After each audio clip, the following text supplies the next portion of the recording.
Então, na aula passada a gente estava falando sobre a NR9, que para a nossa surpresa mudou completamente, né? Passou por um processo de mudança.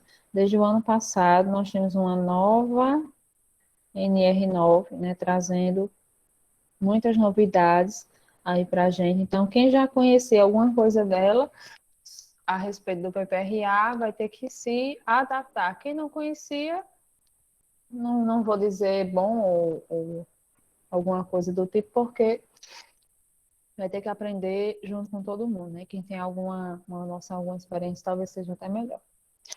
Mas aí é o seguinte, como eu falei na aula passada, a gente não pode falar de NR9, né? A gente falar sobre a avaliação que vai ser feita na NR9 para a elaboração do PGR, sem falar justamente do GRO, né? Que está disposto na NR1. A NR1 ela se transformou em disposições gerais e gerenciamento de riscos ocupacionais, e é através dela que vai ser a elaboração do PGR, né, que é o documento, e o programa em si, na verdade, que vai substituir o PPRA. Então, hoje a gente vai dar aquela passada na NR1 completa, na íntegra, certo? Transferir ela todinha para os slides, porque muitas vezes o texto ele deixa um pouco confuso, com relação aos tópicos, às vezes não deixa muito claro, né, o que é tópico, o que é subtópico, para conseguir vocês conseguirem entender, mas os slides é ANR, certo? Não tem é muito bicho não, muito engancho não, na verdade é ANR. Então vou apresentar aqui para vocês para a gente começar a falar da NR1. E no início a gente vai acabar falando das exposições gerais, até algumas coisas que continuam da mesma forma como era anteriormente. Mas é bom que a gente aprenda um pouco mais. Gente, o vento tá atrapalhando vocês? Tá Tá não, não. professor. Vou enrolar aqui no pescoço.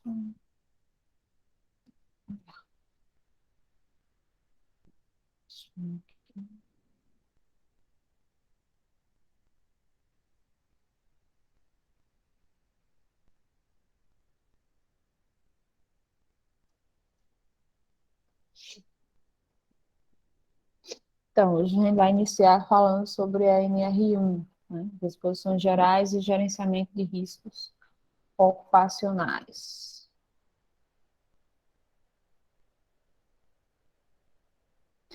Então, a NR1, gente, ela se divide aí em 9 tópicos, né? Que eles vão se classificar como 1.1, 1.2, porque, no caso, o tópico principal é a própria NR1, né? Então, por consequência, a gente vai ter os subtópicos que vocês estão vendo aí. Então, na NR, vocês vão observar, lá logo de início do texto, esses tópicos vão estar destacados, né? E continuando, vocês vão ver eles no decorrer do texto, né, juntamente com os seus e subtópicos.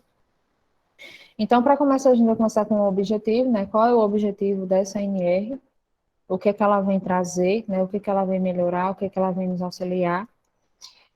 Depois vem o campo de aplicação, onde nós iremos aplicar isso que a gente vai ver aqui. O 3 se trata das competências e da estrutura. O 4 vem os direitos e os deveres com relação a o empregador e o empregado, né, o empregador e o trabalhador. O 5 vem falar do gerenciamento de riscos ocupacionais, e é o tópico que a gente vai se deter mais, e na verdade é o tópico maior que a gente tem, né, que tem vários subtópicos aí falando sobre o GRO, inclusive falando sobre o PGR. O 6 trata da prestação de informação digital e digitalização de documentos, que é mais uma novidade que a gente tem aí com relação aos documentos, eles ficarem digitalizados a partir de uma certificação. O 7, ele traz a capacitação e treinamento em segurança e saúde no trabalho. Também é outra novidade, porque com a pandemia, né, a gente nos trouxe, né, a certeza, uma certeza maior, inclusive, de que existem várias formas de se estudar, né, várias formas de aprender, várias formas de treinar, e não somente presencialmente, né. Era algo, gente, que já vinha se construindo, na verdade, né? Inclusive, o Ministério da Educação já estava aprovando alguns cursos, né? E algumas modalidades de cursos nessa modalidade, assim, semipresencial, né? De forma híbrida, né? Mais ou menos como a gente está vivendo agora, que é presencialmente, como também de forma online, e também o EAD, né? O EAD de fato. A gente já conhecia a forma de educação EAD, né? Mas em muitas situações a gente acabava escolhendo o presencial por ser algo que a gente já conhecia, os cursos presenciais. Mas aí com a pandemia nos deu mais uma maior certeza de que a distância também funciona, mas quando a SNR ela foi lançada, no caso no início do 2020, a gente ainda não estava vivenciando esse boom da educação à distância, né? De todo mundo realmente estar aprendendo à distância, de forma até inicialmente obrigatória, né? Nos foi empurrado esse desafio e a gente teve que levar realmente, e agora a gente já está super acostumado. Em algumas situações a gente quer voltar, outras a gente acha que, inclusive, pode continuar desse jeito. O 1.8, ele fala do tratamento diferenciado ao microempreendedor individual, né, o chamado MEI, a microempresa e a empresa do pequeno porte. O que é que a gente vai fazer de diferente nessas situações em relação ao PGR, principalmente. E, por fim, as posições finais.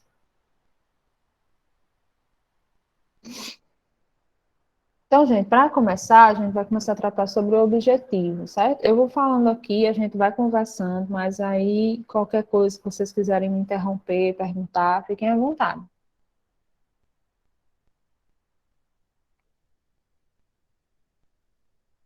Então, o objetivo desta norma é estabelecer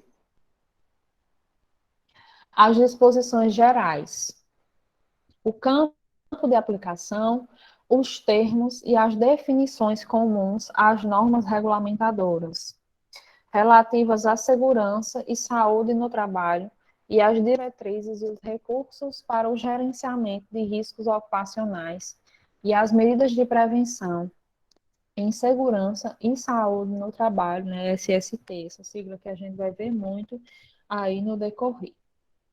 Então, inicialmente, trata realmente do objetivo. Qual é o objetivo da NR1? Realmente é estabelecer essas disposições e deixar muito claro, né? Como é a primeira, então, é algo que, por esse nome já, disposições gerais, já traz muita coisa, né? Muitos assuntos com relação à saúde do trabalhador de forma geral, né? Inclusive algo que é bem geral, que é os direitos e os deveres do empregador e do trabalhador. O número 2 vem trazer o campo de aplicação. As NRs obrigam, nos termos da lei, empregadores e empregados urbanos e rurais, ou seja, não há diferenciação entre trabalhador urbano e trabalhador rural. Infelizmente, aliás, felizmente, todos estão sujeitos a obedecer às NRs. As NRs são de observância obrigatória pelas organizações de órgãos públicos, de administração direta e indireta, bem como pelos órgãos de poderes legislativo, judiciário e Ministério Público, que possuam empregados regidos pela consolidação das leis do trabalho. Então, independente se é rural ou se é urbano, se é público ou se é privado, contanto que você seja um empregado que seja regido pela CLT, né, pela consolidação das leis trabalhistas, então você tem que, no caso, você é empregador ou você é empregado, você tem que ceder, né, às NRs, obedecer às NRs. Nos termos previstos em lei, aplicam-se o disposto nas NRs a outras relações jurídicas também. Só um minutinho. Professora, dá para a senhora voltar o slide, por favor? Dá. Ah, é esse?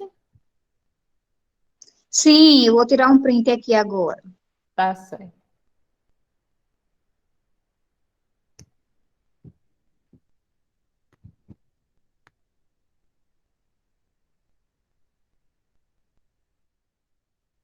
Pronto? Obrigada, professora. De nada. Você já tirou dessa? Já. Ótimo. A observância nas NR, das NR não desobriga as organizações do cumprimento e de outras disposições que, com relação à matéria, sejam incluídas em códigos de obras ou regulamentos sanitários dos estados ou municípios, bem como daquelas oriundas de convenções e acordos coletivos de trabalho. Então, isso não desobriga. 1.3 vem trazer as competências e a estrutura, né?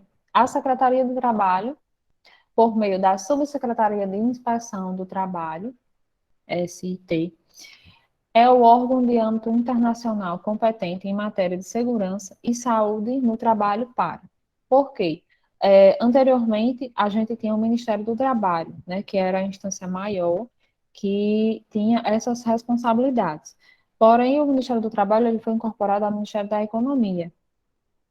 Então, criou-se a Secretaria do Trabalho, né, e a Subsecretaria de Inspeção do Trabalho, para realizar essas atividades que a gente vai citar agora, né? Eu estava até dando uma olhadinha na internet e comentando com meu esposo que parece que o Ministério do Trabalho ele vai retornar. Não sei se vocês ouviram falar disso, mas me parece que ele vai mais uma vez desmembrar, né, o Ministério da Economia em outros ministérios.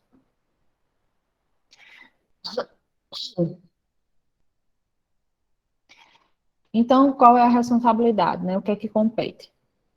Formular e propor as diretrizes, as normas de atuação e supervisionar as atividades da área de segurança e saúde do trabalhador. Oi, Eu me perdi um pouco aqui. Essa CAMPAT, eu particularmente nunca ouvi falar dessa sigla, não. a CAMPAT,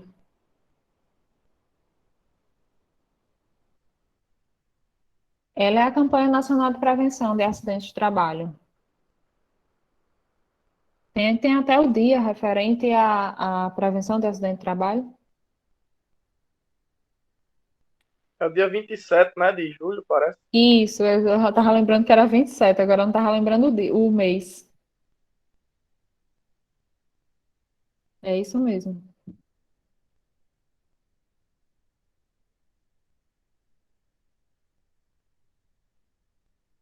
É porque muitas vezes a gente associa a parte teórica, a gente associa à prática. E às vezes na prática a gente não visualiza muito essas ações. Então a gente fica assim, sem saber muito que realmente nunca ouviu falar. Continuando, então, promover a campanha nacional, né, de prevenção de acidentes de trabalho, inclusive a gente tem essa data. Coordenar e fiscalizar o Programa de Alimentação do Trabalhador, né, o PAT. Promover a fiscalização do cumprimento de preceitos legais e regulamentares sobre a saúde e, aliás, a segurança e saúde no trabalho, SST, em todo o território nacional. Participar da implementação da Política Nacional de Segurança e Saúde no Trabalho. Conhecer em última... Professora, Oi, por isso que como é que é? Agora, o estágio é importante, né? Porque eu acho isso, que muitas coisas da NR1 o cara vai aprender no estágio. Acho que muita coisa mesmo. é. Porque assim, na verdade, gente, a teoria e prática, ela é muito diferente, né? Uma é muito diferente da outra. Não adianta a gente tentar tapar o sol com a peneira, porque na verdade é diferente.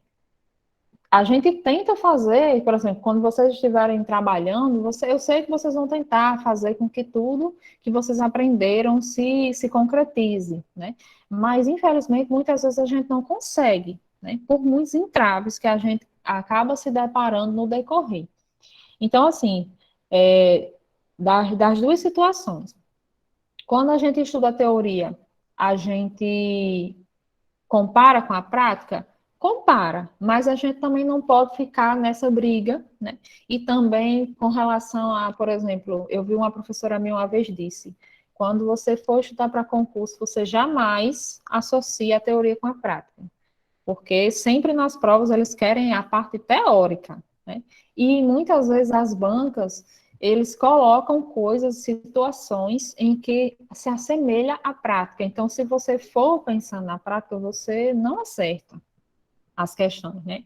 E quando você está na prática, você tem realmente que associar com a teoria, mas também a gente não pode levar as coisas assim a ferro e fogo, né? Porque senão a gente não consegue trabalhar. O fato é esse, né? Mas é bem interessante pela NR1 porque traz, assim, muitos elementos que são gerais, que estão presentes em toda e qualquer empresa. Não adianta a gente pestanejar, na verdade. Existe em toda e qualquer empresa. Então, quando a gente está na prática, a gente acaba se lembrando de muitas coisas realmente que tem na NR1. Mas o conselho que eu dou, quando vocês estiverem estudando, se forem estudar para algum concurso, alguma coisa assim, sempre vocês busquem a teoria, teoria, teoria. Não se lembrem muito da prática, porque isso não funciona. Então, eu parei no F, né? Conhecer, em última instância, os recursos voluntários ou de ofício das decisões nacionais, né? No caso do Estado, competente em matéria de segurança e saúde no trabalho, salvo disposição expressa em contrário.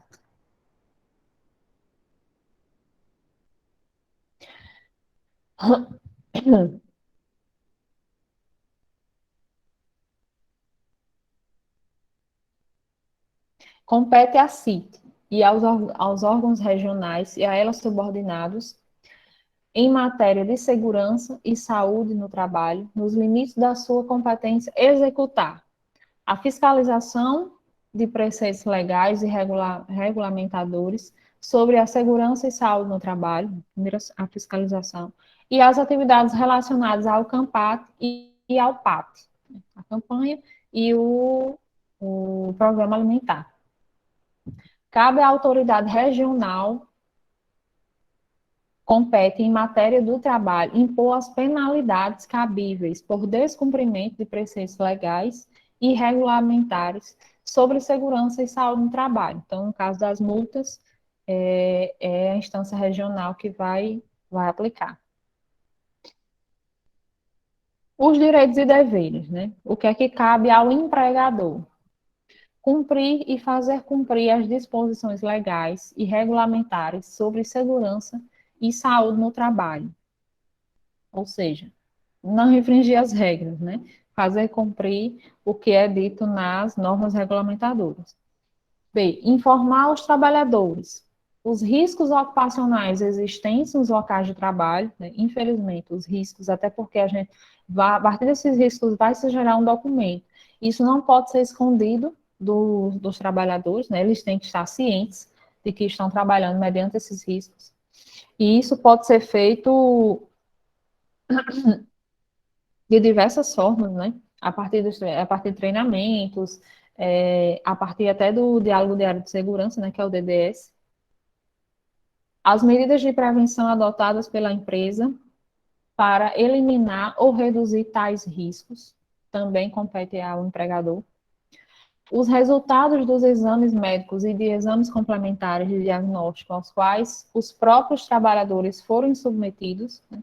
O empregador ele tem que oferecer os resultados das avaliações ambientais realizadas nos locais de trabalho, né? Depois que foram feitas as medições para a avaliação dos riscos, os empregadores eles têm que deixar os trabalhadores cientes. Elaborar ordens de serviço de segurança e saúde no trabalho, dando ciência aos trabalhadores. Permitir que representantes dos trabalhadores acompanhem a fiscalização dos preceitos legais e regulamentares sobre segurança e saúde no trabalho. Determinar procedimentos que devem ser adotados em caso de acidente ou doença relacionada ao trabalho, incluindo a análise de suas causas. Disponibilizar a inserção do trabalho, todas as informações relativas à segurança e saúde no trabalho. Implementar medidas de prevenção, ouvindo os trabalhadores de acordo com a seguinte ordem de prioridade. Né? Vocês vão ver em diversas situações essa ordem de prioridade. Por quê? Para que a gente possa sanar algum problema referente a algum risco que é oferecido àquela função, né, dos trabalhadores, a primeira coisa que a gente vai fazer, né, como prevenção para esse risco, é a eliminação do fator de risco. É a primeira coisa que a gente vai pensar sempre. Né? Então, essa ordenzinha que vocês estão vendo aí, com relação a 1, 2, 3, 4, ela vai sempre se dar realmente de cima para baixo. Ou seja, a primeira coisa que a gente vai tentar é eliminar os fatores de risco. Só que em muitas situações, essa eliminação, ela não é possível, porque se um trabalhador, ele manipula aquela máquina, por exemplo, e aquela máquina, ela faz um ruído, ela faz uma vibração, né? Que infelizmente o trabalhador, ele tem que ter um contato direto com ela. Infelizmente, se a máquina quem oferece o risco, então a gente não tem como eliminar a máquina, porque se a gente eliminar a máquina, elimina também o trabalhador, porque no caso eu não vou precisar dele, né? Mas a primeira coisa que a gente vai tentar é eliminar aquele risco, né? O risco que está sendo ofertado naquele momento. Se a gente não conseguir fazer isso, a gente parte para a segunda opção, que é a minimização e controle de fatores de risco com a adoção de medidas de proteção coletiva. Eu vou tentar adotar algo que minimize esse problema, porém, não é um equipamento de proteção individual, é algo que se trata de uma proteção coletiva, né? Digamos que eu tente isolar essa máquina dos trabalhadores, eles consigam executar esse trabalho de uma outra sala, por exemplo. Se isso também não for viável, né, não acontecer, aí a gente vai partir para a minimização e controle dos fatores de risco com a adoção de medidas administrativas, né, ou de organização do trabalho. Eu posso fazer um remanejamento desses trabalhadores, eu posso deixar aqueles trabalhadores que lidam diretamente com esse risco uma carga horária reduzida, né, ou então intercalados, né. Então, é uma forma de organização, que eu vou tentar organizá-los para que eles não estejam todos os dias com aquele contato direto com aquele risco. Por último, gente, se nada disso realmente surtir efeito, ou então eu posso até fazer mais de uma adoção de medidas como essas, né? Mas aí, por fim, a última coisa que eu vou pensar para tentar minimizar esse risco é adotar uma proteção individual, né? Um equipamento de proteção individual. Minuto.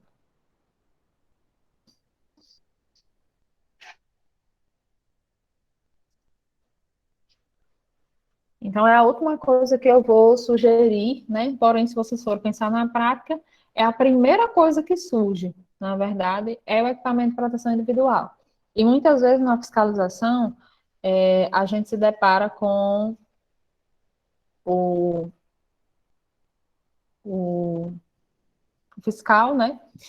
E ele pergunta, né, o que é que está sendo feito para minimizar os riscos, o risco X, o risco Y, e aí a primeira coisa que a pessoa diz, não, todos usam o EPI. Todos receberam, aí mostra logo o livro em protocolo, todos receberam, todos estão usando, né, naquele dia, coincidentemente, está todo mundo com o protetor ocular, enfim, está todo mundo bem protegido naquele dia. Mas, na verdade, ele deve ser a última coisa que a gente deve sugerir. O ideal, na verdade, é que, se você não conseguir fazer uma eliminação desse risco, que você faça uma combinação de duas medidas como essa, para realmente você conseguir alcançar o objetivo.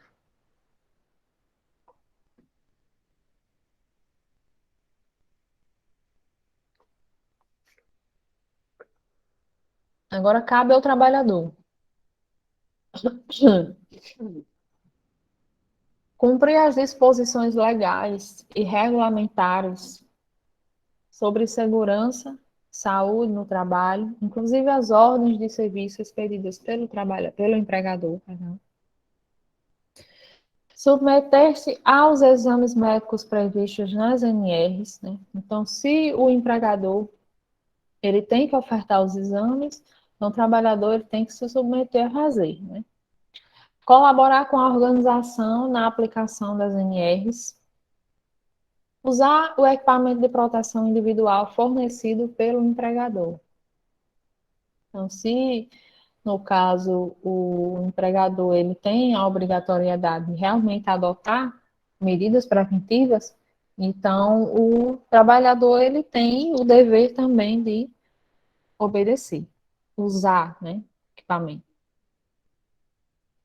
Constitui ato faltoso a recusa injustificada do empregado ao cumprimento do disposto nas alíneas do subitem anterior, ou seja, ele pode inclusive ser demitido por justa causa, caso ele não cumpra esses seus deveres aqui. O trabalhador poderá interromper suas atividades quando constatar uma situação de trabalho onde, a seu ver, envolva um risco grave e iminente para a sua vida e saúde, informando imediatamente ao seu superior hierárquico. Então, se ele se vê numa situação em que ele, como conhecedor da sua função, perceber que aquele local está de risco para a integridade física dele e das demais pessoas, ou aquela máquina, enfim, ele pode simplesmente interromper suas atividades e se recusar a continuar trabalhando. Comprovada pelo empregador, a situação de grave e iminente risco não poderá ser exigida a volta dos trabalhadores à atividade enquanto não sejam tomadas as medidas corretivas.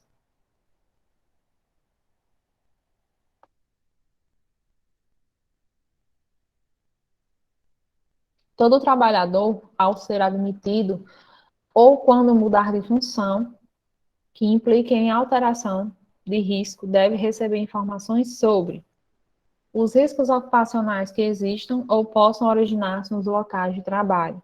Então, se ele começou a trabalhar naquela empresa, naquela determinada função, né, ele vai receber essas informações.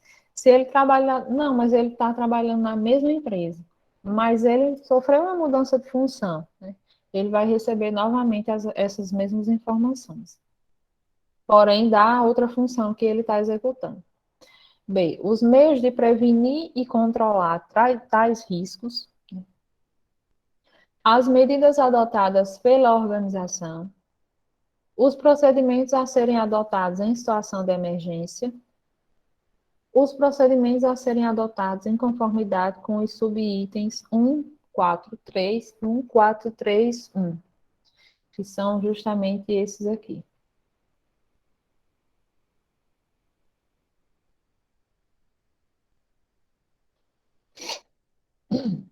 As informações podem ser transmitidas durante os treinamentos e por meio de diálogos de segurança, né, documento físico ou documento eletrônico. Né? Ele tem que ter ciência.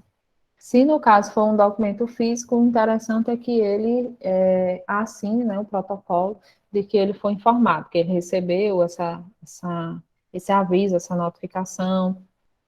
Mas aí, no caso, se for no D10,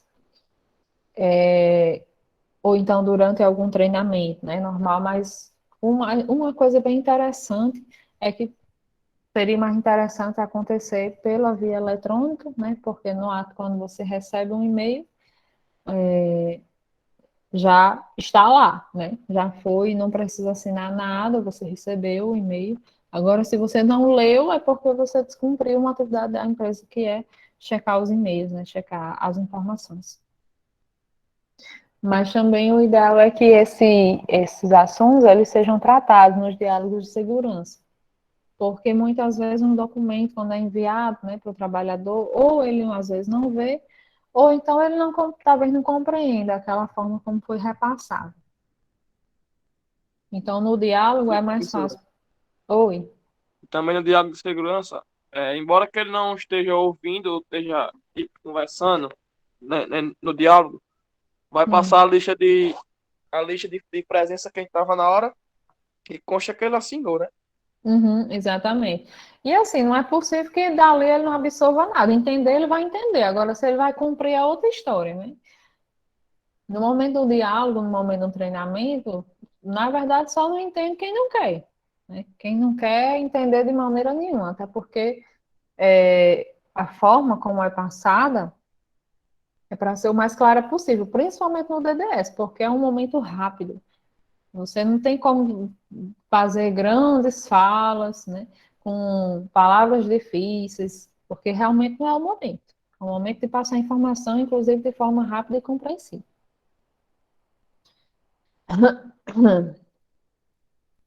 Aí chegamos no 5, né? O gerenciamento de riscos ocupacionais, que é principalmente o nosso principal assunto aqui. Então, começando, o disposto neste item deve ser realizado para fins de prevenção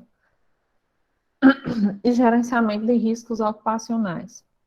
Para fins de caracterização de atividades ou operações insalubres ou perigosas, devem ser aplicadas as disposições previstas na NR15, atividades e operações insalubres, e na NR16, atividades e operações perigosas. Esse texto é o mesmo, inclusive, que a gente viu segunda-feira na NR9, né? Que o quê? Quando se tratar desse tipo de atividade, a gente deve averiguar o que está descrito na NR15 e, quando for uma atividade perigosa, o que já é descrito na NR16, porque é o que elas tratam. Aí, gente, quando eu falei para vocês que... Oxe, aqui é para ser 1.5. Quando eu falei para vocês com relação aos subtópicos, né? Quer dizer justamente esses aqui, né? Porque essa parte que fala do gerenciamento de riscos ocupacionais, que é o 1.5, ele traz vários subtópicos que a gente vai observar, que eu destaquei aqui em negrito e esse sublinhado aqui, para ficar claro que uma coisa que se trata da outra. Porque quando a gente vai ler, aí tem assim, né? Aí tem mais, esse subtópico é desse aqui, e assim às vezes a gente se enrola uma coisa na outra. Então, do jeito que está lá na NR separado, eu trouxe para cá e separei para vocês entenderem bem, né? E levantamento preliminar de riscos perigosos, identificação de perigos, né? Avaliação de riscos ocupacionais, e Dá por uma na aí. cabeça de qualquer um, viu? Dá mesmo, viu? Dá mesmo. E assim, principalmente a primeira vez que a gente lê, a segunda vez, a gente precisa ter muita calma. E às vezes isso aqui, né, ele tá bem escondidinho, às vezes a gente não percebe que é um subtópico. O que eu quero dizer com isso? É porque mistura um texto com outro, às vezes a gente diz, meu Deus, eu estava agora há pouco falando de uma coisa, já está falando de outra. E a gente se confunde mesmo. E esses documentos, essas leis, né, da CLT, né, as normas regulamentadoras, não é que elas sejam difíceis de entender, mas, uma primeira vista, são sim, não adianta a gente negar. Então, com relação às responsabilidades, né, no gerenciamento de riscos ocupacionais, a organização ela deve implementar, por estabelecimento, ou seja, por empresa, o gerenciamento de riscos ocupacionais em suas atividades, né? E o ideal, gente, é que dentro dessa empresa se estabeleça quem são as pessoas, né? Montar uma equipe, na verdade, para que possa realizar essas atividades de gerenciamento ocupacional. E já que é algo referente a risco, né? Risco ocupacional, para mim está mais do que claro que o técnico de segurança ele tem que estar presente nessa equipe.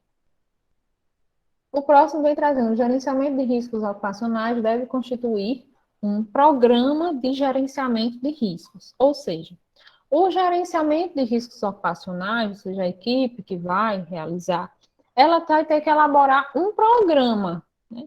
Que no caso é o PGR, que no caso é o documento, e mas é só o documento, não, né? Ele vai programar uma série de ações baseadas naquela lista, naquele inventário dos riscos que foi estabelecido, para que possa ser executado nessa empresa, né?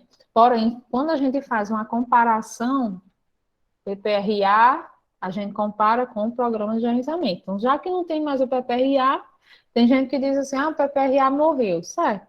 Ele morreu, mas deixou alguém no lugar. Ele não foi embora e acabou o PPRA. Não é assim. Ele pode ter acabado, mas surgiu um novo documento para ficar no lugar. A critério da organização, o PGR pode ser implementado por unidade operacional, por setor ou por atividade, né? Isso vai depender, gente, da equipe, e isso vai depender também da empresa, porque às vezes eu tenho uma empresa que ela é muito grande, que eu tenho vários setores que são diferentes, as atividades, elas são muito diferenciadas uma das outras, então realmente é interessante que a gente faça por setor, por exemplo, né? Mas não, é uma empresa menor, a maioria das pessoas executam praticamente a mesma função, né? São coisas semelhantes, os riscos, eles são basicamente os mesmos, então não tem sentido a gente fazer por setor, por atividade, a gente pode fazer por unidade operacional, por empresa. O PGR pode ser atendido por sistemas de gestão, desde que estes cumpram as exigências previstas nesta NR, e em dispositivos legais de segurança e saúde no trabalho. O PGR deve contemplar ou estar integrado com planos, programas e outros documentos previstos na legislação de segurança e saúde no trabalho.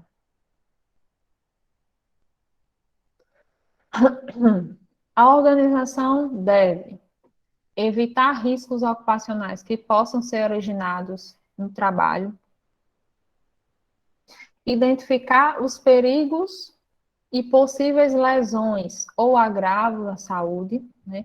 Inclusive os riscos, eles devem estar sempre associados a esses agravos à saúde, né? E por isso que é interessante que se tenha um profissional de saúde, né, que seja especialista em saúde do trabalhador, que possa fazer essa comparação.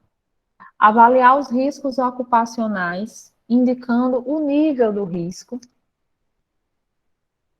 E essa questão do nível do risco, a gente vai fazer um comparativo com a severidade da lesão, né, que pode ocasionar.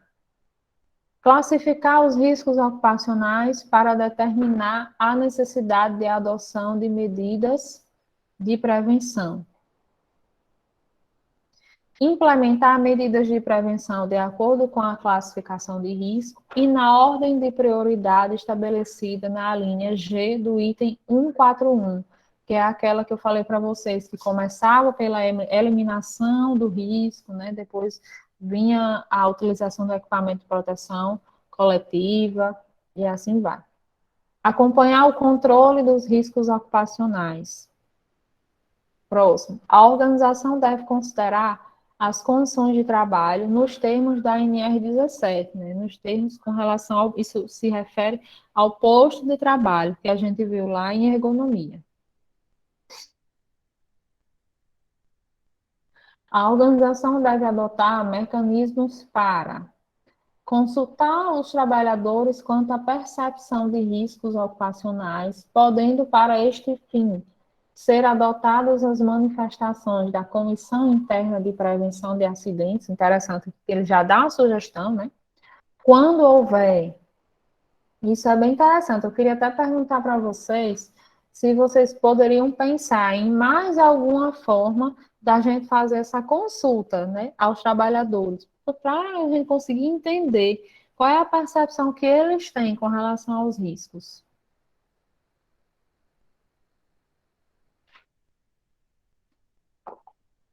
Como é que a gente pode descobrir o que é que eles pensam a respeito disso?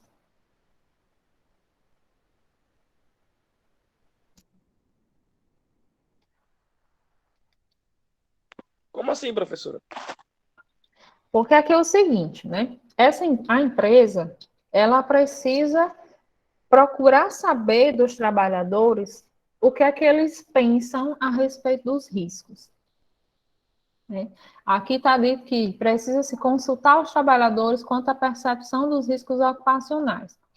Então, pensando aí criativamente, né, se a gente for imaginar, imagine se o dono da empresa chega para você e diz assim, olha, eu preciso que você me diga, né, você descubra o que é que o pessoal que trabalha aqui pensa dos riscos que tem aqui. Como é que você ia fazer para descobrir isso? Ia de um em um, perguntando. Eu selecionei trabalhadores de várias áreas. Se fosse um negócio que abrange muitas áreas, eu falava com cada um. No mínimo o DDS também. DDS. Hum.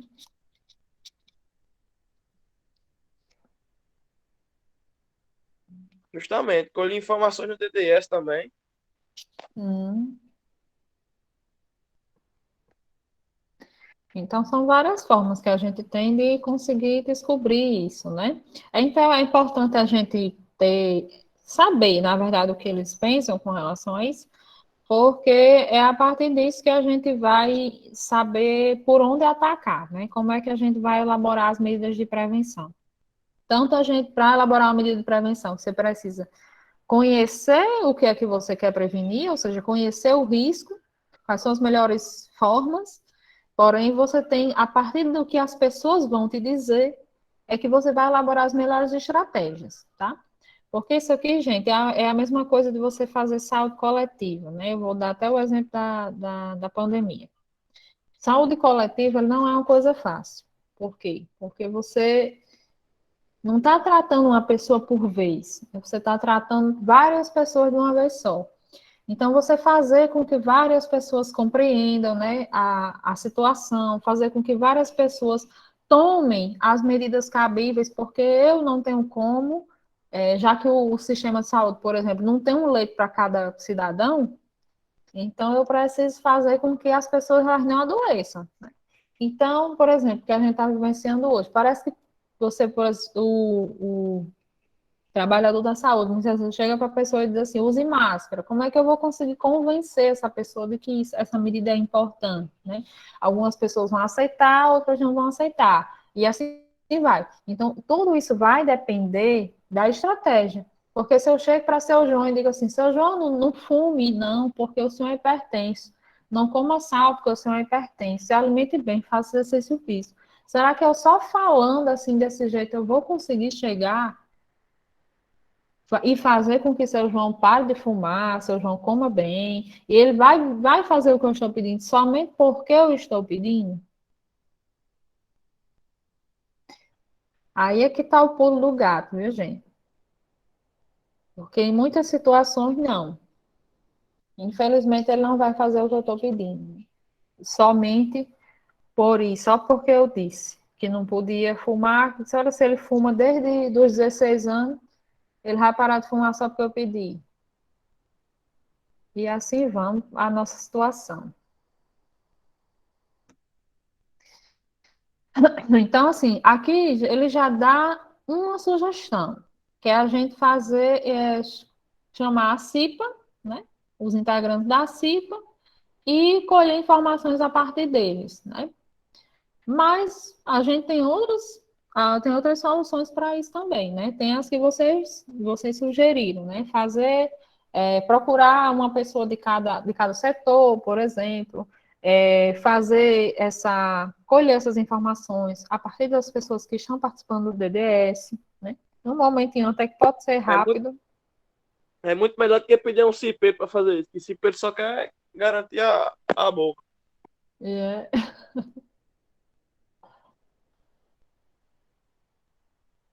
pois é, então assim, forma de fazer isso vai muito da nossa criatividade também, porque não, na verdade, para nada disso existe receita de bolo, né? A gente precisa realmente procurar, pensar e ver estratégias, inclusive praticar, né? Porque a gente faz uma coisa aqui e percebe, não, mas na frente, vale, meu, não deu certo.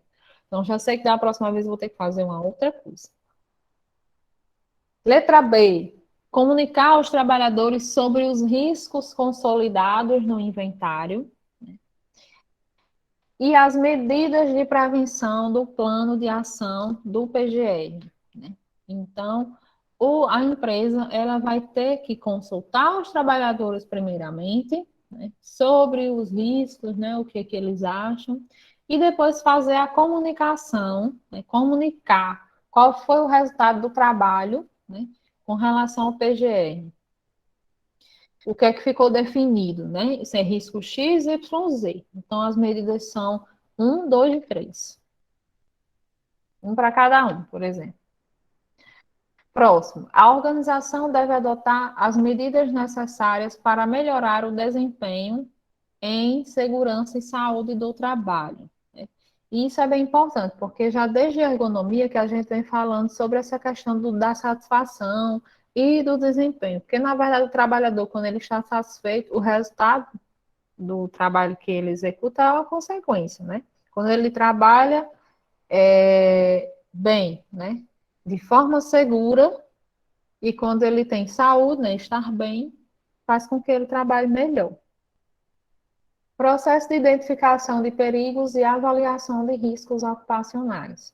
Também é uma atividade a ser realizada pelo gerenciamento de riscos ocupacionais. Sim. O processo de identificação dos perigos e avaliação de riscos ocupacionais deve considerar o disposto nas normas regulamentadoras, né? Inclusive, tem normas regulamentadoras que tratam de determinadas funções que já estão sujeitas a determinados riscos. Levantamento preliminar dos riscos, né? Como é que a gente pode começar a fazer esse inventário? O levantamento preliminar de perigos deve ser realizado antes do início do funcionamento do estabelecimento, ou seja, antes da empresa começar a funcionar, ou então, digamos que a empresa vai inaugurar um novo espaço de trabalho, então, antes dessa nova instalação começar, para as atividades existentes, né? Aquela atividade que já está em andamento, até porque isso é um documento que a gente vai ficar renovando, né? São atividades que a gente vai ficar renovando. Nas mudanças e introdução de novos processos ou atividades de trabalho. Então, são essas situações que a gente vai realizar esse levantamento dos perigos. Olha, meu Deus do céu. Olha.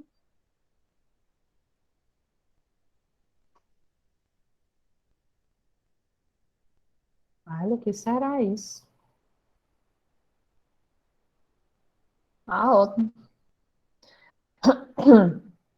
Quando na fase de levantamento preliminar de perigos, o risco não puder ser evitado, a organização deve implementar o processo de identificação de perigos e avaliação de riscos ocupacionais, conforme no disposto nos subitens seguintes.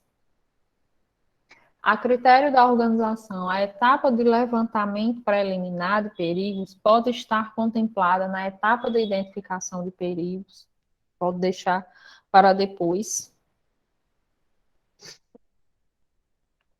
Identificação desses perigos. A etapa de identificação de perigos deve incluir. Peraí. Ah, tá certo. Deve incluir a descrição dos perigos e possíveis lesões ou agravos à saúde. Então, a gente sempre tem que fazer esse comparativo de uma atividade perigosa, né? Uma atividade que ofereça determinados riscos, ela é perigosa por quê? É perigosa porque o trabalhador ele pode desenvolver doenças X, Y, Z. E, na verdade, se ele não fosse desenvolver essas doenças, então, na verdade, não seria um perigo. Então, é algo que, infelizmente, não tem como a gente dissociar. Não tem como você separar uma coisa da outra. Identificação das fontes ou circunstâncias, né? De onde é que vem esse perigo? Em que situação? Identificação do grupo de trabalhadores sujeitos aos riscos. Quem são essas pessoas? São todos? São somente os que manipulam esses produtos ou essa máquina, ou é todo mundo que está no ambiente.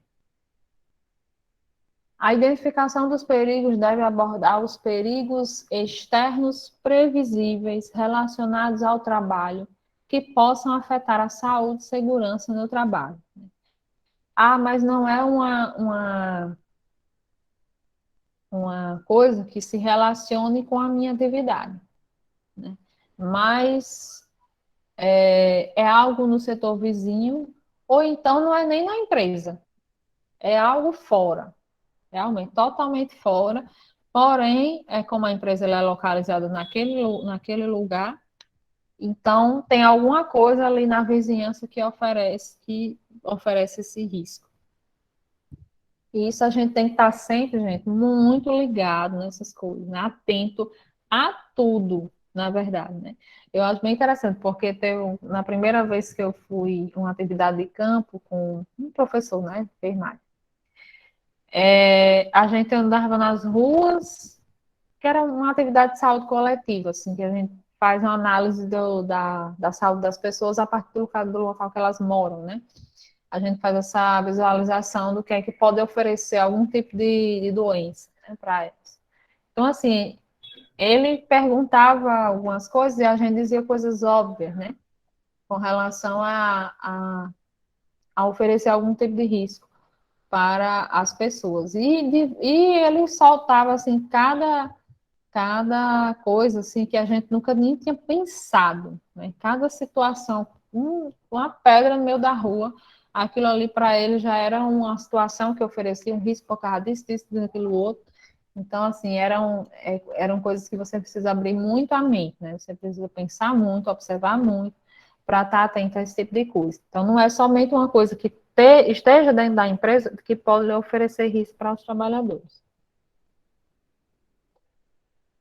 Avaliação de riscos ocupacionais. A organização deve avaliar os riscos ocupacionais relativos aos perigos identificados em seus estabelecimentos, de forma a manter informações para a adoção de medidas de prevenção. Então, a primeira coisa que a gente fez, né, foi esse levantamento, um levantamento preliminar.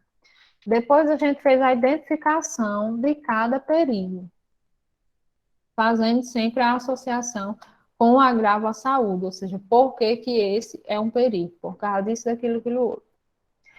E, posteriormente, a gente vai fazer essa avaliação, né? Quem são aqueles riscos, né? O que é que eles podem trazer.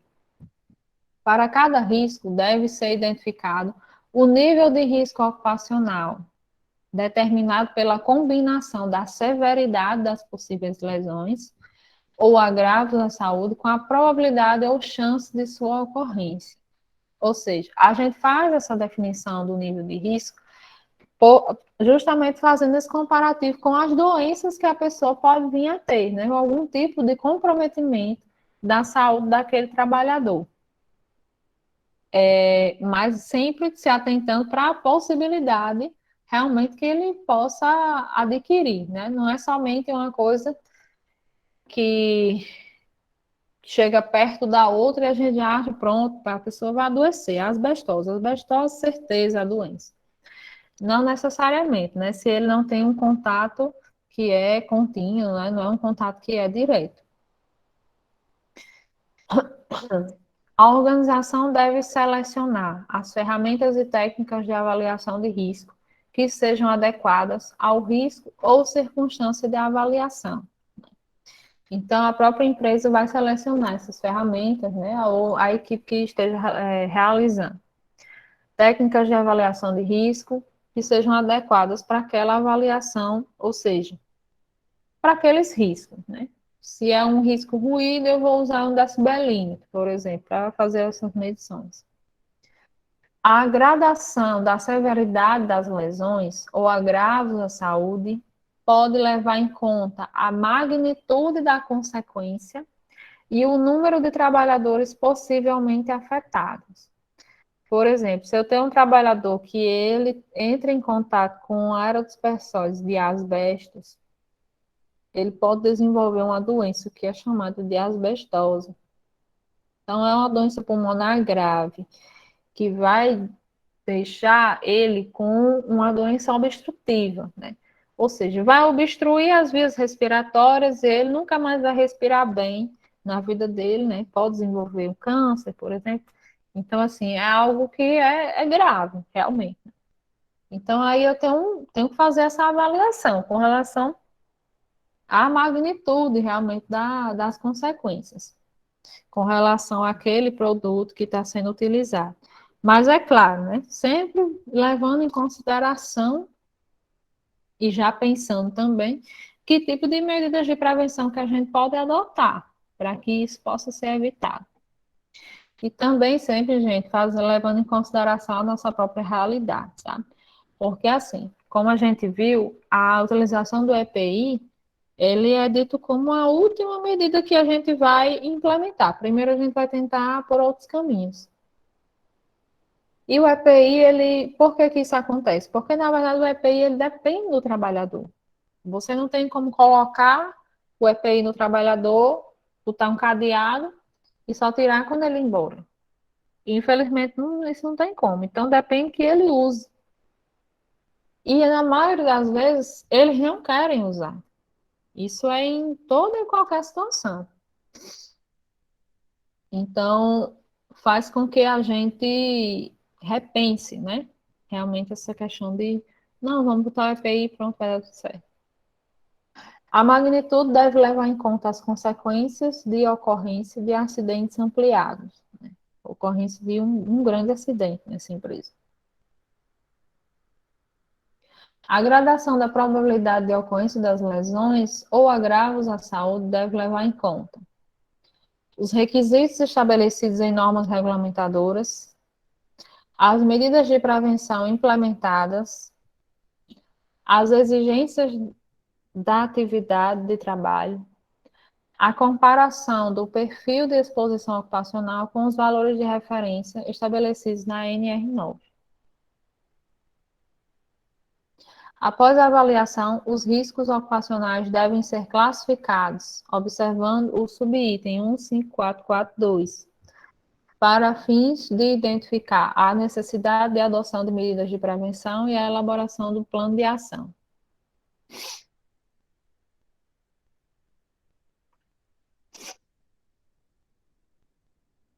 Só um minuto. Tá certo. A avaliação de riscos deve constituir um processo contínuo e ser revista a cada 2 anos ou quando da ocorrência das seguintes situações: após a implementação das medidas de prevenção para a avaliação de riscos residuais, após inovações e modificações nas tecnologias, ambientes, processos, condições, procedimentos e organização do trabalho que impliquem em novos riscos ou modifiquem os riscos existentes. Quando identificadas inadequações insuficientes ou ineficazes das medidas de prevenção, na ocorrência de acidentes ou doenças relacionadas ao trabalho, quando houver mudança nos requisitos legais aplicáveis. Então, essa avaliação ela vai ser feita a cada 2 anos, porém a gente vai antecipar essa avaliação nessas situações aí que eu apresentei para vocês. No caso de organizações que possuírem certificações em sistema de gestão de segurança e saúde do trabalho, o prazo poderá ser de até 3 anos.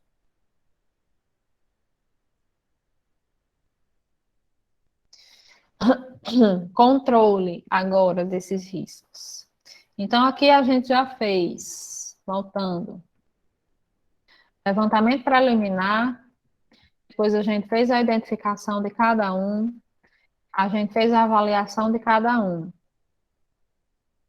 Agora a gente vai passar para o controle, né? O que é que a gente pode fazer para buscar o controle desses riscos? Primeiro, as medidas de prevenção. A organização deve adotar medidas de prevenção para eliminar, reduzir ou controlar os riscos sempre que for de exigência prevista em norma regulamentadora e nos dispositivos legais determinarem. a classificação dos riscos ocupacionais, assim determinar conforme o subitem 15445. Houver evidências de associação por meio de controle médico da saúde entre as lesões e os agravos à saúde dos trabalhadores com os riscos e as situações de trabalho identificadas.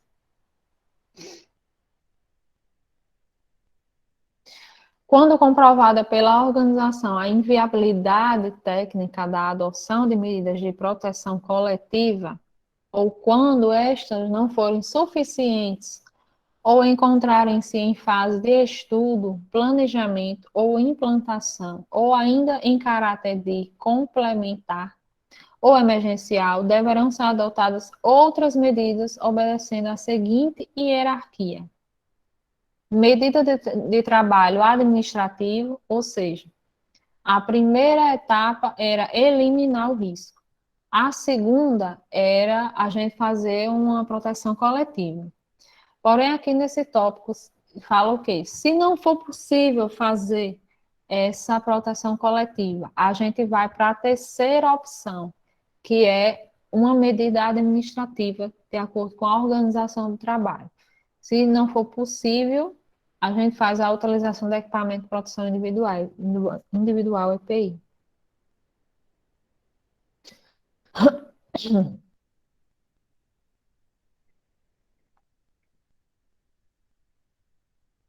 A implantação de medidas de prevenção deverá ser acompanhada de informação aos trabalhadores quanto aos procedimentos a serem adotados e limitações das medidas de proteção, de prevenção, perdão. Então, isso, gente, vai ter que ser descrito, né? Para determinado risco, eu vou adotar essa e essa medida. E isso vai ser, aí precisa estar sempre descrito, que vai ser repassado para os trabalhadores por meio de... Aí vocês vão dizer por meio de quê? Os planos de ação. A organização deve elaborar plano de ação indicando as medidas de prevenção a serem introduzidas, aprimoradas ou mantidas, conforme o subitem 15445. Para as medidas de prevenção, deve ser definido cronograma, medidas de acompanhamento e aferição de resultados. Isso é bem importante. Sempre que a gente finalizar um processo de algum tipo de atividade de prevenção, precisa se terminar com um tipo de avaliação. Por exemplo, digamos que você vai realizar essa medida. Então, você tem que descrever como vai ser, né? Como os trabalhadores eles vão saber disso, como é que eles vão tomar conhecimento, né? Como é que vai ser implementado, que tipo de método vocês vão utilizar. Ao final, de que forma vocês vão avaliar se realmente foi proveitoso, né? Se foi realmente algo positivo. Porque, ao final, a avaliação ela vai determinar se foi algo realmente que deu certo, né? Porque se não foi, a gente tem que pensar numa outra ação. Implementação e acompanhamento das medidas de prevenção. A implementação das medidas de prevenção e respectivos ajustes devem ser registrados, caso houve algum tipo de alteração. O desempenho das medidas de prevenção devem ser acompanhados de forma planejada e contemplar a verificação da execução das ações planejadas, as inspeções dos locais e equipamentos de trabalho e o monitoramento das condições ambientais e exposições a agentes nocivos quando aplicável, né? Quando houver realmente essa exposição.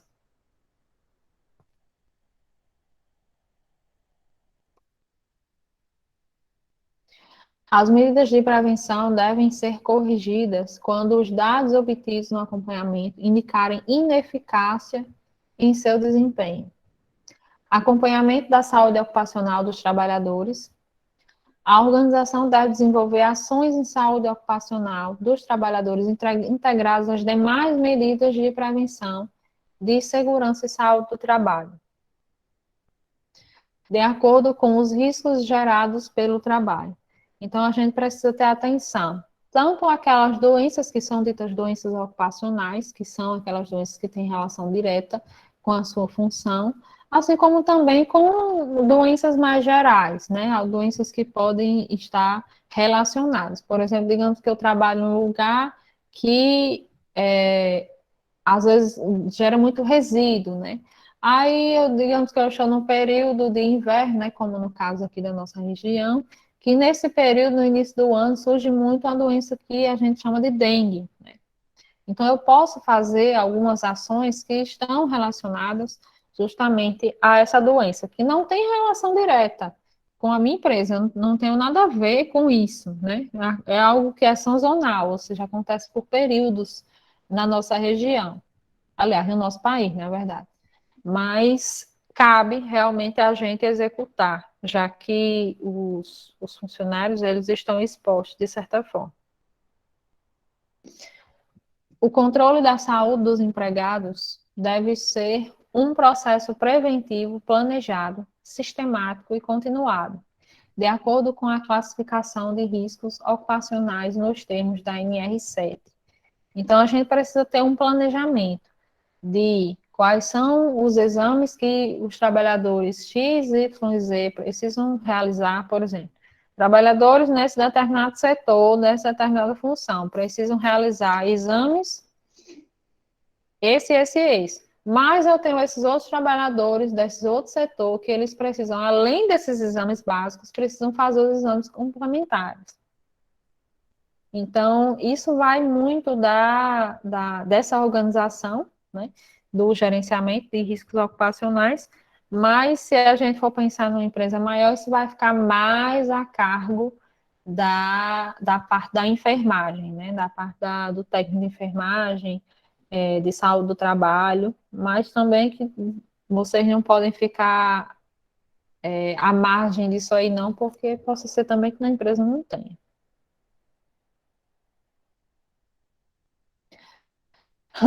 Análise de acidentes e doenças relacionadas ao trabalho.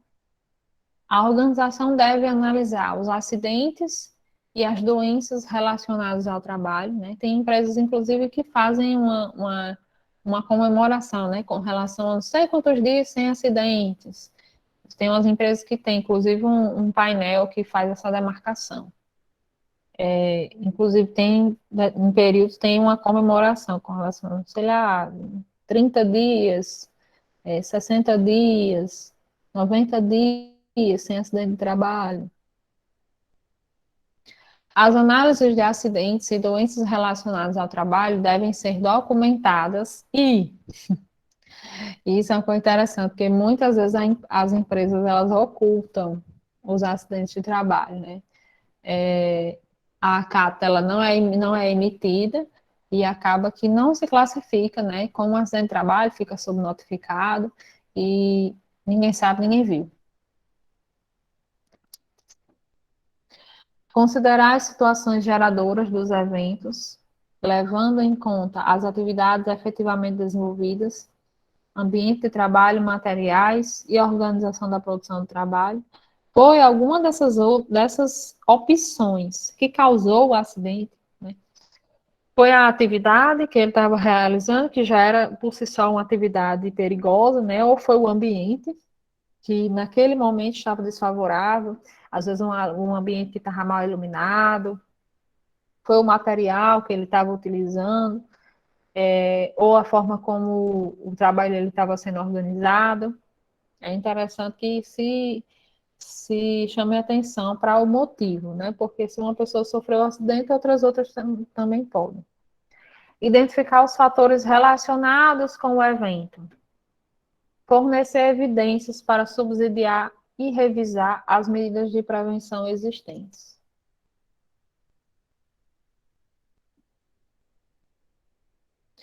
Preparação para as emergências.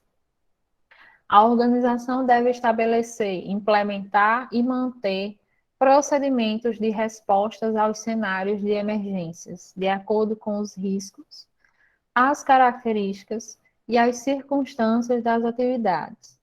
Isso que é bem interessante, que eu tenha um número de trabalhadores que tenham conhecimento de primeiro socorro, né? Tenham um conhecimento das primeiras atitudes a se tomar nesses casos de situações que a pessoa sofra algum tipo de acidente, né? Saiba realmente o que fazer.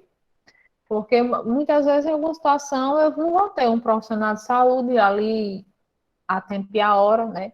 Possa ser que a empresa seja num local afastado de um local que muitas vezes a ambulância, o SAMU não chega, né? O SAMU, ele é acionado, mas não vai até lá, ou então demora muito, é muito longe.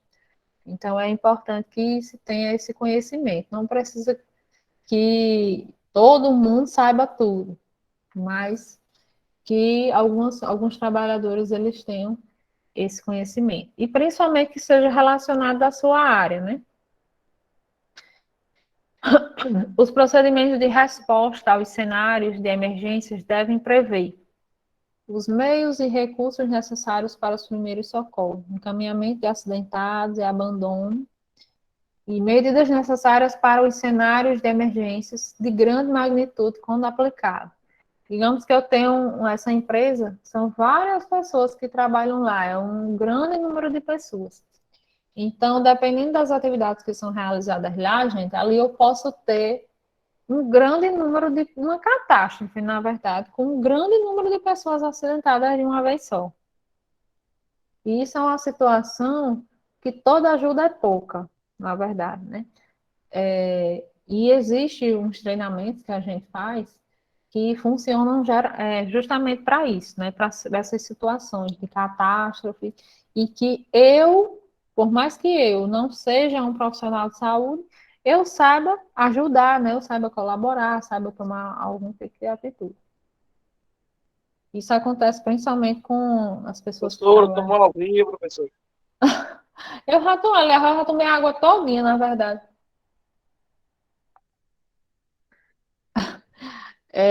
Como é que chama, meu Deus? Aquelas que é no mar? Agora fugiu. As plataformas. As plataformas. As pessoas que trabalham ali, todos têm que ter esse conhecimento, né? Com relação ao primeiro socorro, com relação a uma catástrofe que realmente acabem atingindo a plataforma toda, por exemplo. Então, isso é muito importante. Não são coisas muito extraordinárias, não, para se aprender a colaborar, né? Claro que a gente vai precisar, nesses casos, dos profissionais de saúde, mas também não é algo que ninguém possa colaborar, só eles não. Ao contrário, pode ir muito. 8h30. Para trabalhar naquelas plataformas tem que ter meio mundo de curso. Sim. Sim, sim. É uma atividade muitíssimo perigosa. Além de tudo, você ainda precisa ter preparo psicológico para estar lá. Não sei se vocês já ouviram falar, porque é uma situação muito difícil, na verdade, porque você está ali sozinho, né, longe da família, longe até do seu próprio, da terra, né, do seu próprio país. Só vendo água. Só vendo água, você olha para todo canto, só tem água. Apesar de que lá na plataforma tem tudo, né? O que você precisar, lá tem. É como se fosse uma cidade. Mas, ao mesmo tempo, né?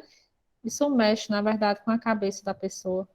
Você está ali, um ambiente só tem mar, você não tem só aquela data um pouco longe para ir embora.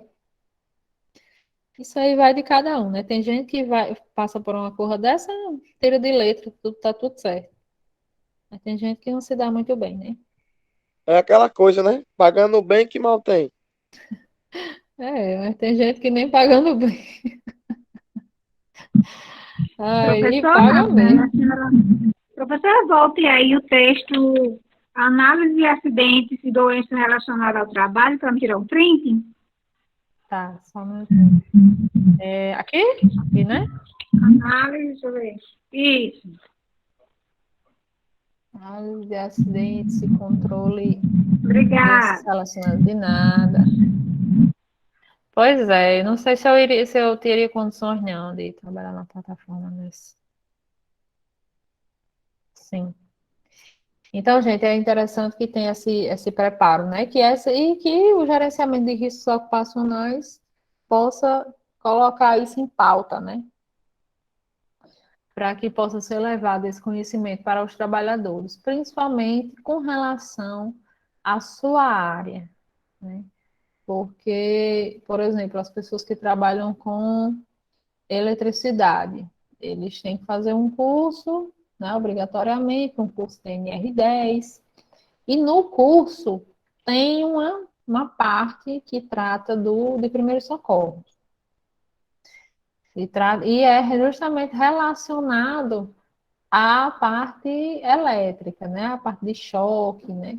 Só que aí, com relação à urgência e emergência, acaba incorporando tudo, na verdade, né? Acaba incorporando queimadura, porque a pessoa que sofre um choque, tudo pode acontecer, que acontece em outras situações, né? Pode o coração parar, né? A respiração parar também. Aí pode acontecer que a pessoa não seja nem o choque, seja a queda que você sofreu lá, não sei, no alto, não sei de onde, sofreu um choque, não estava com o cinto de proteção, caiu lá no chão. E, se eu não me engano, aconteceu aqui em Açu, um homem que eu não lembro bem se ele morreu bem do choque, parece que foi mais da queda. E então acontecem essas outras situações que fazem parte, porém fazem parte de outras coisas também, né? Que a pessoa não precisa não necessariamente trabalhar com isso para sofrer. A documentação. O PGR deve conter, no mínimo, os seguintes documentos. No mínimo. Tudo isso que a gente falou, que é o inventário dos riscos, né? O levantamento dos riscos, conjuntamente com a avaliação de cada um, enfim, a listagem. Né? O inventário é a listagem desses riscos. E o plano de ação. Então, no mínimo, tem que detalhar essas duas coisas, né? Porque se eu tenho esse levantamento desses riscos, não foi à toa que eu fiz, não. Não é só para botar no documento e pronto, botar dentro de uma gaveta e guardar. Preciso elaborar um plano de ação para tentar minimizar esses riscos, né? Garantir a saúde e segurança do trabalhador. Os documentos integrantes do PGR devem ser elaborados sob responsabilidade da organização, ou seja, é de responsabilidade da empresa procurar para elaborar, respeitado o disposto nas demais normas regulamentadoras, né, datados e assinados. Os documentos integrantes do PGR devem estar sempre disponíveis aos trabalhadores interessados ou seus representantes, né, e a inserção do trabalho. Inspeção, perdão. O inventário dos riscos ocupacionais, né? Os dados de Professora, identificação. Oi, senhor. no caso desse trabalhadores interessados, seria qualquer colaborador? Qualquer um que queira ver, é. Porque Ok. subentende que o que tem lá não é nada mais do que ele já sabe, né? Porque também subentende que ele já saiba. Porque a gente viu lá no início que ele tem que ser informado. Mas, né, existe gente para tudo nesse mundo, que dificulta às vezes as coisas. Os dados da identificação dos perigos e das avaliações dos riscos ocupacionais devem ser consolidados em um inventário de riscos ocupacionais. O inventário deve contemplar, no mínimo, as seguintes informações: caracterização dos processos e ambientes de trabalho, né? Atenção para vocês que vão elaborar isso aí, né? Caracterização dos processos e ambientes de trabalho, como é o ambiente, como é que as atividades elas acontecem, né? Como é que começa, como é que termina. Caracterização das atividades, o que é feito lá, nessa empresa. Quais são as atividades que são realizadas? Descrição de perigos e de possíveis lesões ou agravos à saúde dos trabalhadores, com a identificação das fontes ou circunstâncias, descrição de riscos gerados pelos perigos, com a indicação dos grupos de trabalhadores sujeitos a esses riscos e descrição de medidas de prevenção implementadas. Então, gente, esse momento, né, é o momento da gente prestar bastante atenção, porque se somos nós que vamos elaborar essa documentação, digamos assim, então, aí, nesse tópico aqui, está descrevendo tudo o que vai vir nesse documento, né? Aí aqui ele falou que tinha que ter duas coisas, inventário de riscos e plano de ação. Mas aí nesse outro aqui já traz o que é que tem que ter no inventário. E é tudo isso aqui, né? Então, não é só um inventário de risco, não é só o número. Aqui tem risco físico, aqui tem risco ruído, aqui tem risco químico, não é somente isso. A gente precisa dar toda essa caracterização, né? Fazer a associação com os agravos da saúde, identificar quem são os trabalhadores, não quem são, mas quais são as funções, né? Por que que essas pessoas elas têm essa relação? Qual é a fonte desses riscos? E precisa estar tudo descrito. Dados da análise preliminar ou do monitoramento das exposições a agentes físicos e químicos e biológicos e os resultados da avaliação de ergonomia nos termos da NR17. Avaliação dos riscos, incluindo a classificação para fins de elaboração do plano de ação e critérios adotados para a avaliação dos riscos e tomada de decisão. O inventário de riscos ocupacionais deve ser mantido atualizado, né? O histórico das atualizações deve ser mantido por um período mínimo de 20 anos ou pelo período estabelecido em normatização específica. Então, a gente vai ter sempre que estar aguardando esses documentos que forem se atualizando. Para provar, né, que realmente a gente sempre foi fazendo. Então, pessoal, da parte do GRO, né, do gerenciamento de riscos ocupacionais, a gente finalizou aqui, certo? Então, tudo aquilo que a gente viu, você vê que a maior parte da NR1 se trata do gerenciamento de riscos ocupacionais, de forma mais substancial, na verdade, e até porque é novo, né? Então, acaba sendo uma novidade para a gente. Tudo isso aqui que a gente vem tratando.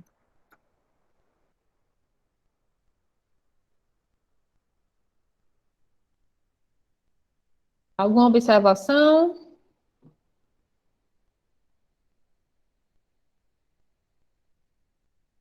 Não.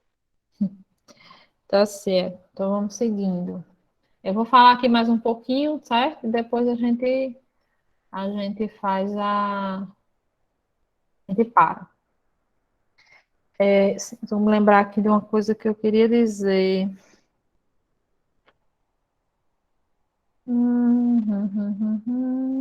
Professor, Oi. foi marcada já a aula de primeiro socorro. Você tá sabendo quando é a data, não tá? É dia 12, né? Quinta-feira? É 12? É 12, eu acho. 12, quinta-feira. Estou sim, estou muito, muito animada e ansiosa, né? Tudo que chegue realmente esse dia para a gente começar, né? Para a gente colocar em prática. Vou até pedir para vocês darem uma Professor, olhadinha. Oi. vai ser aquela turma, aquela galera todinha? Ou já fosse dividido? Não, misericórdia, Senhor. Não, não, vai ser só vocês mesmo. Elson, ele está fazendo um cronograma, né? Porque não pode ser todo mundo uma vez. Até porque são turmas diferentes. Não tem sentido colocar um monte de gente numa turma, até porque nem pode. E vai ser só vocês até onde eu sei. Ou então vai ser vocês e a outra turma de segurança. Estou com a dúvida. Porque Show. para mim, a Ellison falou alguma coisa referente assim. Agora eu estou na dúvida realmente. Ele falou assim: Segurança com segurança. Eletrotécnico ou eletrotécnico. Aí eu fiquei assim. Mas enfim, depois eu vou perguntar aí. Mas não vai ser muita gente, não. Não dá para ser assim, não. Então vamos embora. Então, da prestação de informação digital e a digitalização de documentos. Anteriormente, o PPRA ele estava guardado numa gaveta e na sala de alguém, junto com os demais documentos da empresa, né? Ficava guardado. Ou então, ficava digitado no computador, né? De alguém. E isso muitas vezes era um problema, porque quando chegava a fiscalização, ficava naquele negócio de vamos procurar, porque é a primeira coisa que se pede, na verdade, para fiscalização do PPRA, era, né? E aí ficava naquela de, peraí que eu vou atrás, e às vezes nunca aparecia, na verdade. Então, já que agora o nosso PGR vai ser digitalizado e certificado, né, de preferência. Então, as organizações devem prestar informações de segurança e saúde no trabalho em formato digital, conforme modelo aprovado pela Secretaria, né, do Trabalho. Ouvida pela a Secretaria, agora esqueci o nome, acho que é a subsecretaria, isso daí. Os modelos aprovados pela Secretaria devem considerar os princípios de simplificação e desburocratização. Que maravilha, né? Algo que não seja burocrático. Os documentos previstos nas NRs podem ser mantidos e armazenados em meio digital, com certificado digital e emitido no âmbito da infraestrutura de chaves públicas brasileira, chamada ICP Brasil. Então, essa unidade é que vai emitir, né, o certificado digital a partir do documento que for colocado, for digitalizado. Os documentos físicos assinados manualmente, inclusive os anteriores à vigência desta UNR, podem ser arquivados em meio digital pelo período correspondente exigido na legislação própria, mediante processo de digitalização conforme disposto na lei. Então, os antigos, eles podem ser digitalizados, até para ficar mais fácil, né? Inclusive para a empresa. O processo de digitalização deve ser realizado de forma a manter a integridade, a autenticidade e, se necessário, a confidencialidade do documento digital, com o emprego de certificado digital emitido no âmbito da ICP Brasil. Os empregadores que optarem pela guarda de documentos previstos no caput devem manter os originais conforme previsão em lei.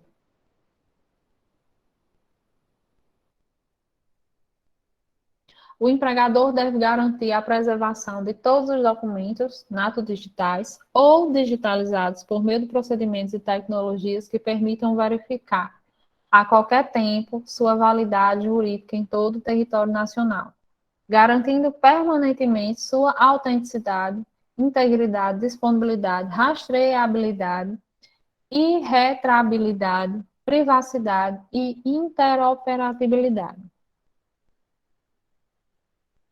Professor, Oi. o que é irretratabilidade? Como é? O que é irretratabilidade? Se trata de algo que foi imposto. Ele não pode ser desfeito,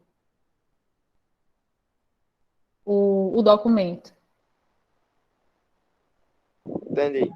Alguém não pode ir lá e destruir, entendeu? Ou então modificar a forma como ele foi feito.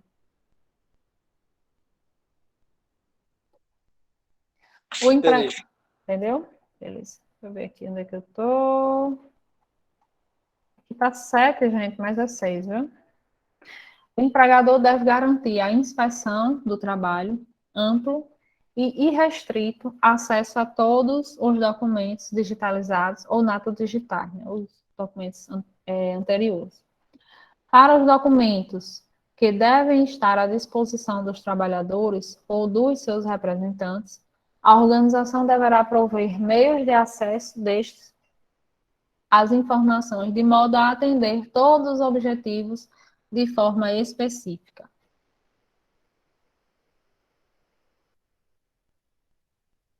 Pessoal, é o seguinte, hoje é quarta, né? Hoje é quarta. Por enquanto, com relação ao NR1, eu vou parar por aqui, certo? Quando é nossa prova? A nossa prova vai ser se eu não me engano, é dia 16.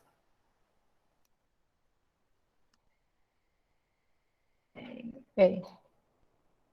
Dia 16, porque nós temos essas três. É porque eu lembro que a recuperação é no dia 18, então provavelmente a prova é no dia 16.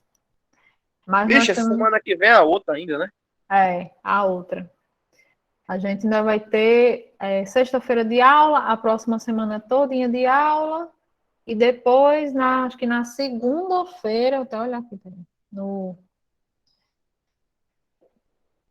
não, relógio não, calendário. 16, segunda-feira é a nossa prova. Aí, dia 18 é a segunda chamada e a recuperação. Pessoal, então é o seguinte, eu vou falar aqui para vocês. O nosso assunto hoje, ele vai ficar aqui, certo? Na parte da capacitação e treinamento em segurança e saúde no trabalho, né? Ainda falta a gente falar sobre o outro tópico. Deixa eu ver se eu lembro agora qual é. Ainda não está aqui. Deixa eu passar o atividade só a próxima semana. Vou passar logo. Misericórdia, porque senão eu esqueço. Passa batido. Mas aí eu vou fazer o seguinte, eu vou passar a atividade para vocês com relação à NR9, certo? Para não juntar com essa daqui, da NR1. Gente, tem alguém falando aí, mas eu não estou entendendo nada. Eu vi a minha nota da prova de ergonomia, mas eu não vi junto com o trabalho. Sim. Sim, quem é que está falando? Foi Verusca. Sim, certo. Ainda falta eu digitar essa nota, ainda falta eu digitar a nota da recuperação, para quem ficou. Eu fiquei em recuperação, professor? Eu não sei, Daniel. Eu acho que não. A prova valia quanto, professor? A prova valia 10.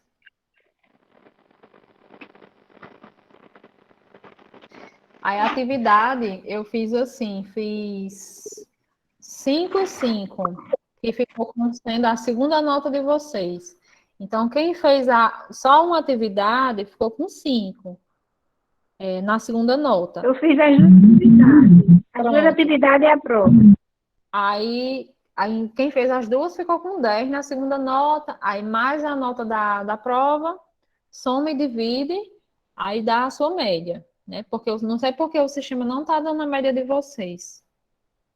Para mim aparece, né? A média, mas não está aparecendo aí para vocês. Aí, quem não fez nenhuma atividade ficou com 0 na segunda nota e teve que fazer a recuperação. Inclusive, gente, é essa mesma coisa que eu vou fazer agora, né? Eu vou fazer a prova, né, que vai ser no penúltimo dia. Vou fazer as atividades. Essas atividades, elas vão compor a segunda nota. Mas eu fiz a prova e tirei um 10. Certo, mas o seu 10, ele pode não cobrir a segunda nota, se você tiver um 0 na segunda nota. Então, você tem que fazer a recuperação, e no caso é para você repor as notas das atividades que não fez. Então, tem muita gente que fez a prova, mas por não estar acompanhando, não fez as atividades, não sabia, enfim. Aí, Menino, que prova, viu? Ixi, Maria. você achou difícil?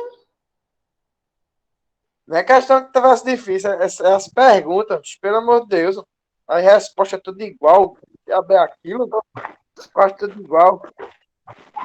Não, não diga nem isso, porque todas as respostas eram assim. Sempre tem alguma coisa a ver com o fato de adaptar a máquina ao homem. Aí a resposta errada sempre era o homem ou a máquina. Homem, teve uma que eu errei só por causa da palavra meio ambiente. Sim, sim. Que eu disse, o Pois que é que o é. meio ambiente tem a ver com isso?